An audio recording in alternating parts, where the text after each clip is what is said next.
Oops, alam ko tatanungin niyo ako kung magkano inabot.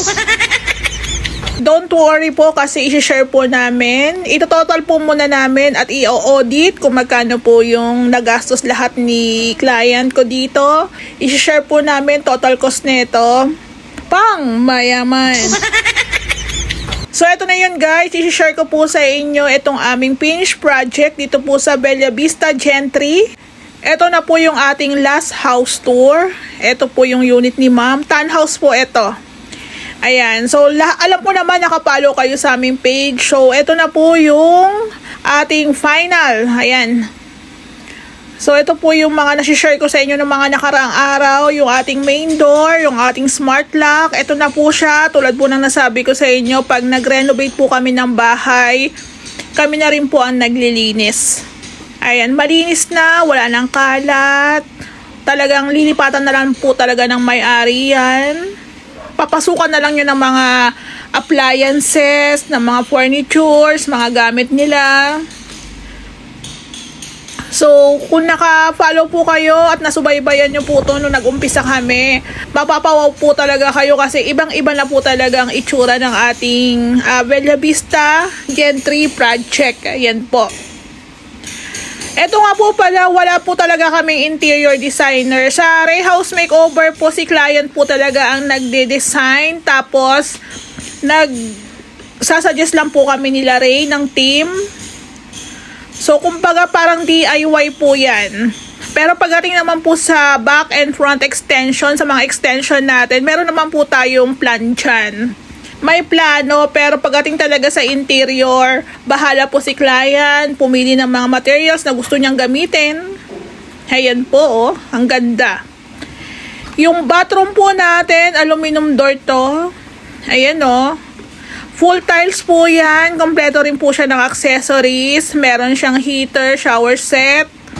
Naka-PVC panels, naka-kornisa. Yung combination po ng tiles dito sa bathroom, si ma'am po lahat ang pumili niyan. Napakasimple lang pero nagawang maayos. Napakagandang tingnan. Ayan no. 60 by 60 po lahat ang ginamit namin dito. Wall tiles, tsaka accent wall tiles. 60 by 60. Tapos yung pinaka floor tiles po nito, 60 by 60 rin siya.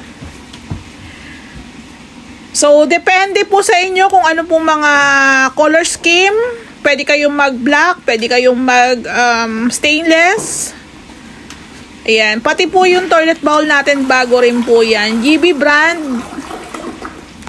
So, maganda rin po talaga pag nagpa-renovate tayo ng unit or ng bahay, bago na lahat ang ilagay natin. Ayan, no, ang ganda. Maganda rin po talaga pag naka-full tiles. Wala nang pintura dito. So, ayan na po yung kinalabasan ng combination ni ma'am dito sa kanyang bathroom. Aluminum door na pina-customize po ni ma'am. Ayan, ang ganda. O, naka-tiles din yan. Sabi nga ni ma'am, sulit na sulit. Totoo naman, di ba? Pang mayaman. Ito po yung sinasabi sa comment na yung pagpapagawa ninyo sa amin, meron kayong peace of mind. Kung baga gumastos man po kayo ng malaki, sulit. Tama yung pupuntahan. So, meron din pong mga nagko-comments, nagtatanong kung magkano inabot ng ating kitchen cabinets. Sorry po kasi full renovation po ito. So, hindi ko na po sa inyo matototal isa-isa kung magkano yung kitchen, magkano yung bathroom. May ibibigay ko po sa inyo kabuuhan na. Ayan, ito naman po yung lalagyan ng gas tank. Yung fittings po nitong stove ni ma'am, nasa bahay pa niya. So, ilalagay na lang. Itong sink niya, dati pa to. Pwede pa naman yan. Ayan, may ilaw tayo dito. Yung ating range hood. Ayan, okay na yan. Tapos, naka-PVC ceiling panels din po tayo dito. Tapos, meron din tayong exhaust fan. Ayan, oh. So, sa amin, may range hood na, meron pang exhaust fan. So, yun na yung nakasanayan namin. Kasi mas maganda rin talaga siyang tingnan. Ito yung ating maliit na bar counter. 30 cm lang po yung pinakalapad niyan. Lahat nga po pala ng ilaw dito, si ma'am po ang pumili. Ito nga po pala yung staircase na sabi nung aking buzzer is baduy daw. Sorry po kasi yan po ang gusto ng may-ari na nagpapagawa. Tulad po ng nasabi ko, lahat po ng renovation ng Ray House Makeover, sila client po ang nagde-decide at saka nagde-design ng kanilang unit. Sa second floor, meron tayong 3-room partition. Napakalawak. Ayan o, yung staircase natin. Yung pintura po natin dito, bridal white na combination po ng gold. Ito po yung kwarto sa dulo. Yan, napakalawak. So, ito po yung kwarto ng kanyang son. Naka-PVC panels po tayo dito. Then, yung ating mga pin light, center light. Tapos, meron dito po nilagay na parang... So, guys, parang ang tawag dito is parang exhaust naman dito sa may kwarto para share ng lamig po ng AC. Kasi, dito po sa second room is guest room naman po nila. So, pag open po yung AC sa kabila, pwede pong pumunta dito yung lamig, o diba? Ayan po is suggestion din yan ng may-ari. Napakataas ng ceiling. Ang kagandahan po dito, mataas ang ceiling. Ayan, molded door din po ang ginamit namin dito. Ang molded door, maganda pong gamitin pang kwarto. Ayan, hindi naman siya exposed sa mga basa-basa, init-init. Ito po yung master bedroom. Napakalawak din. Ayan, no.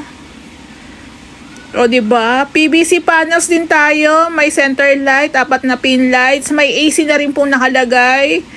Yung ating sliding window. Okay na. So, bali, isi-share ko rin po sa inyo kung magkano po inabot ang aming renovation dito. Labor, tsaka po materyales.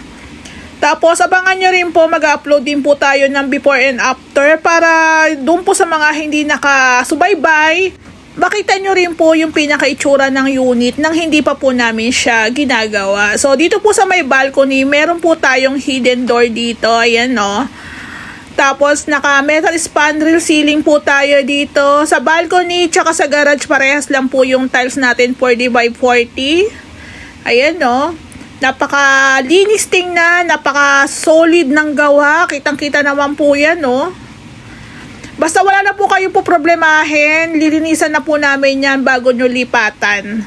So guys, abang-abang po tayo, mag-upload po kami ng before and after, then i-share po namin kung magkano po inabot dito sa unit ni ma'am. Maraming salamat po kay ma'am tsaka kay sir at sa buong team ng Ray House Makeover. Maraming salamat.